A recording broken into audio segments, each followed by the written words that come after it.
Hi everyone, welcome back to SP Global Guru. Myself Himabindu. మన ఈ రోజు వీడియోలో క్వశ్చన్ ట్యాగ్స్ గురించి తెలుసుకుందాం. క్వశ్చన్ ట్యాగ్స్ అంటే ఏం లేదండి.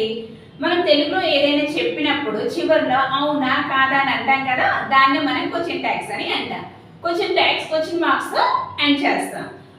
ఏదైనా నిజాన్ని క్లారిటీగా తెలుసుకోవడానికి మనం క్వశ్చన్ ట్యాగ్ ని యూజ్ చేస్తాం. Let's see basic structure of question tag. ఇక్కడ పాజిటివ్ స్టేట్మెంట్ ఉంటే మనం నెగటివ్ ట్యాగ్ ని యూజ్ చేస్తాం. For example snow is white, isn't it.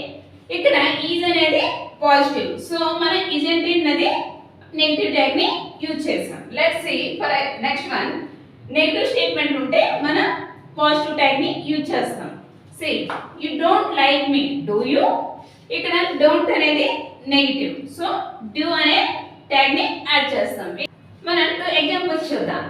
Today is a good day, isn't it. ఈరోజు మంచి రోజు కదా. Second one, you don't like me, do you. నేనంటే నీకు ఇష్టం లేదు కదా. మోస్ట్